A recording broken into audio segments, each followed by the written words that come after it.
All right, thank you for staying with us. It is evident that remittances can have a strong impact on development, yes, both at macro and micro level, especially as it is a multiplier or has a multiplier effect on consumption, investments, and economic growth. Consequently, Nigeria accounts for over a third of migrant remittance flows to sub-Saharan Africa, and it's projected to grow by $29.8 billion and $34.8 billion in 2021 and 2023, respectively.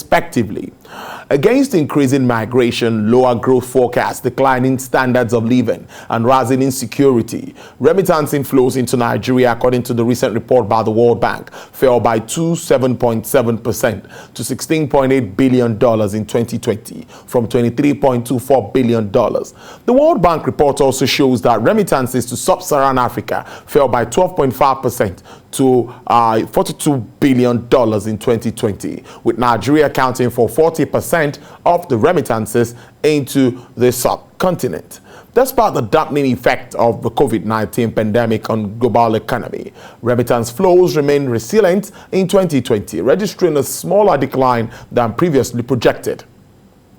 Well, I have joining me live via Skype an investment research analyst at United Capital PLC, Mr. Ayorinde Akinloye. Mr. Akinloye, thank you very much and good afternoon to you. Thank you for having me on the show, Tolu. It's a pleasure to be here. All right, great. I'm sure you've seen that report. Remittances by Nigerians in diaspora declined 27.7% in 2020 from $21.45 billion in 2019. Well, this still doesn't dampen the sentiments, as the World Bank report titles Defying Predictions shows remittance flows remain strong despite COVID-19 crisis, with Nigeria contributing 40% of all the remittances into sub-Saharan Africa. Now, what do you make of the trends in terms of our remittances? Okay, thank you. So clearly, we had significant challenges across the global economy last year, due to the COVID-19 pandemic. So last year, if when we observe the fact that unemployment rates, rose to levels not seen before, in key countries where we typically have lots of Nigerians migrate to, for example, in the United States, in Canada, in the UK, and so many other countries, some other key developed markets where there are Nigerians have lots of presence in, and they work there and in income, because those are the key sources of the remittance flows that we get into Nigeria. So with the unemployment situation, in those countries, as well as the decline in wages or in income growth for most of these Nigerians who earn abroad, that affected the remittance flows that we had coming towards Nigeria last year. Also, you look at the fact that the remittance flows declined to levels last seen since 2006. 2006 where we had about 16.8 billion or 16.9 billion. So it's that shows the significant level of decline that we had last year. So it's not it's just a shock, a one-off shock from the COVID-19 pandemic, and particularly we reckon with the fact that as most of these economies are gradually recovering from the impacts of the pandemic, we expect remittance flows to also improve significantly in 2021, which is not far-fetched from what the World Bank is expecting. But dwindling forex remittances recently pushed the CBN to introduce the Naira for Dollar initiative for funds remitted through official channels, setting up some IMTOs to manage this. Now, how do you think this will show up base of inflow despite the decline in earnings from crude oil sales? Okay, yes. So clearly, before the CBN's introduction of the Naira for Dollar scheme, where for every dollar that is collected, for every dollar remittance that is collected via CBN's recognized and official channels, they would get 5 Naira for each dollar. So prior to that, most of the remittance flows into the country, have come in through several unofficial sources or unofficial means. So what the CBN sought to do, and the reason why we had them come through these unofficial means was largely because of the high cost of sending dollars or pounds, or sending foreign currencies to Nigeria. According to that World Bank report, the average was reported at about 8.2% of, the value or of, for example, to send $100 to Nigeria, it costs, about 8.2% of that value for you to be able to send $100. So for every $100 you're sending about, you're using $8 to send, $100. So whoever you're sending to in Nigeria is probably getting just $92. So what the CBN sought to do was to put a mechanism in place to encourage, people who receive remittances from abroad to route them through official channels that the CBN can recognize. So we look at the fact that all the key foreign exchange earning sources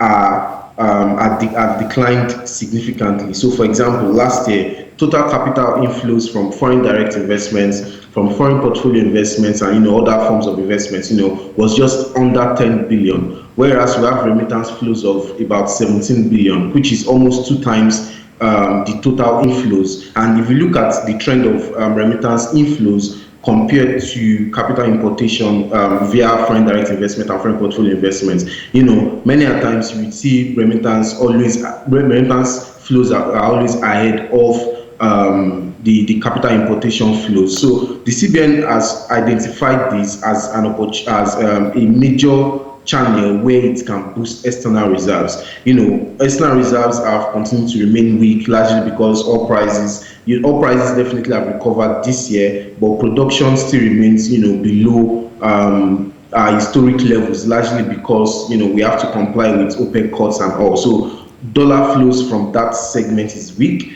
Capital importation remains weak. So the CBN identified the remittance flows as a very viable channel by which it can bolster external reserves and increase FX flows into official sources. So that was why the Naira for Dollar scheme was introduced, and we think is a laudable one in the sense that if the CBN is able to accurately, or is able to design or build a mechanism whereby these flows are actually coming in through the official channels, because we're talking about on average before 2020, we have our remittance flows above 20 billion for the past roughly 10 years. So we've been getting about above 20 billion remittance flows for the past 10 years. So if the CBN is able to adequately capture even just half of that market into official channels, then that will be a significant boost for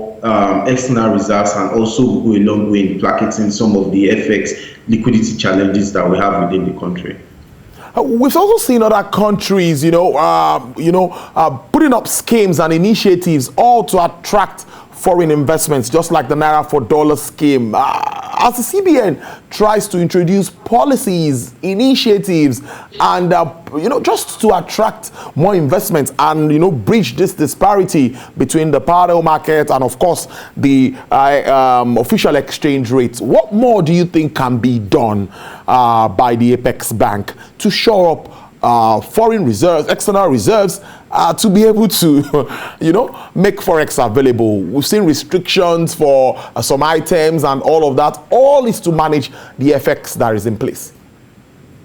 Okay, so clearly, we look at what the CBN has been doing so far to manage FX, and like you mentioned, one of the things that they have been doing is restriction for certain items, restriction in terms of importation for certain items. So, for example, certain food items like milk and dairy products, palm oil, and so many other products like that are restricted from accessing FX from the official window.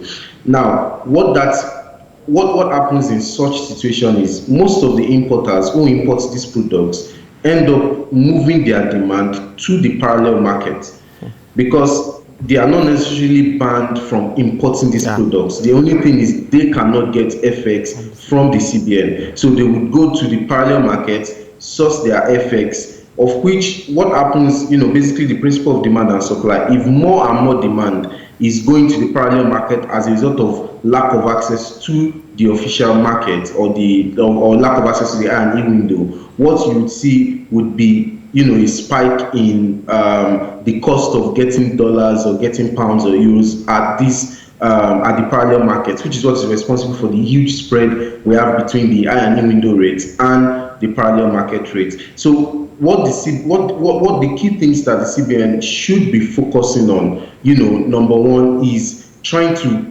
create. So the key solution is trying to improve the supply of US dollars in the market, and at the same time cut unnecessary demand. So first, if we pick the cutting off of unnecessary or unnecessary demand, for example, if we're able to get petrol refineries or our refineries, up and running, then the FX that is expended on importing petroleum products into the country will no longer be required. So that will be a significant amount of dollars that will be saved on that part in terms of cutting off unnecessary demand. So when we get our local refineries up and running, for refining petroleum products, that would help reduce the pressure on the official or the I&E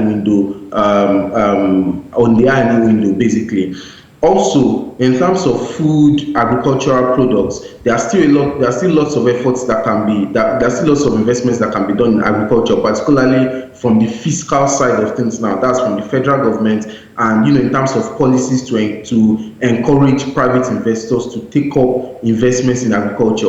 When we have these significant investments in agriculture and we have improved food supply and production, then automatically there will be reduction in demand for FX for importing some of these food or agricultural produce into Nigeria. And agricultural products represents the second largest imports for Nigeria after petroleum products. So once we're able to get that right, also that goes another step to reduce the demand pressures for FX on all these official channels. So that's one key policy or mechanism that can be put in place to reduce pressure on the FX market. Now, in terms of improving the supply, the first one definitely is trying to, which the CBN is already doing, like you mentioned, is to try to channel some of these FX flows that are coming into the country and are not coming in through the official sources, and that's where the remittance flows, would come into play. Now, what other ways can the CBN also improve FX flows? We look at the fact that one of the key channels by which we get FX flows into the country is through foreign portfolio investments. Now, why are foreign portfolio investors staying off the Nigerian market? There are still continued renewed fears that the naira is still overpriced at, for example, in the official, in the I&E window, we have it at roughly about 411 naira per USD. So there are still renewed concerns that the naira is still very much overvalued. So what the CBN needs to do is to try to get the naira to a price level where foreign portfolio investors are comfortable enough to come back into the country in terms of routing their flows and bringing more foreign portfolio investments into the country. But even at that, those are just temporary flows that would come in and go out at any point in time. FX flows that would come into the country and last longer and then will not end up leaving the economy or the country later will be foreign direct investments, which is not largely a CBN responsibility, but more on the fiscal side and in terms of making the business environment much more conducive for investors to look at the Nigerian market and say they want to set up businesses, they want to set up companies and manufacturing plants in Nigeria, and that would require them, investing significantly in the Nigerian market, and that would definitely attract long-term FDI USD flows, into the economy. So those are some of the key things, and that the CBN and the government alike can look at working on to help encourage and improve FX flows into the country. Brilliant submission as usual. Now, Ayo, let's now look at the BDCs. What role do they play in all of this? Aside BTAs and PTAs that they help address, do you see them, because at the time they came up and said they want to be part of the IMTOs and manage the funds coming from diaspora remittances. Now, what do you make of the role of the BDCs, particularly in this part of the world? Okay, so clearly, for the Bureau de Change, there've been, significant players in the FX market over the past few years, and that's been largely because of the role they play in terms of getting FX to the retail end of the market, particularly, and they are basically played one of the major roles that some of the banks had been playing before. And but what we have observed is the BDCs in a way have also contributed to the FX crisis or crunch that we've been facing, in the country. And this is because many a times when these FX allocations come to the BDCs, we found out that many of these allocations still find their way into the parallel market. And when we find their way to the parallel market, it means, for example, if they get USD from the CBN at roughly say 380, 390 USD, they end up most of these dollars, a lot of these USD flows end up going back into the parallel market because they can sell at the parallel markets to gain a bigger spread on the dollar, and that has affected even what should be the normal USD flows that we should have within the BDC segment. So before BDCs can begin to take on a significant role, such as processing remittance flows directly and having these flows in their hands, then they would be need to significantly reform the way the business of BDCs are being conducted in order to ensure that round tripping, where they get these dollars at cheap rates, and then rather than sell them in the market and to the consumers that they should sell to, once we're able to reform that, then it would be beneficial for the BDCs to actually play a role in terms of attracting these remittance flows, because they are definitely close to the retail end of the market. They are strong. They've developed a strong network within the FX value chain, basically. So there is a need to reform their business practices to ensure that we don't have those FX slippages, going into the parallel market, because if their business processes are not reformed and they get access or license for them to process diaspora remittances and have these flows in their hands, then we could find a situation whereby, yes, we improve the FX flows coming in, but are they being traded in the right market? Do we end up seeing these flows moving to the parallel market? So until we see that those proper reforms in the business operations of BDCs, then it won't be ideal to let them now also begin to process some of these international money transfers, basically. But when we have those reforms, they definitely have the infrastructure and the connection to be able to, to process, to be able to relate with the end users, many of them are, individuals who have members or family members abroad or friends abroad who send funds home, and they also even via the BDCs get USD for them to do their maybe foreign payments for products and goods and services that they purchase. So the key thing will be reforming their business practices to make them fit to handle such critical transaction in the FX value chain. Research Analyst, United Capital PLC. I really appreciate your time. Thank you very much for spending your afternoon with us, and do enjoy your weekend. Thank you very much for having me, Tolu. It's always a pleasure. All right there.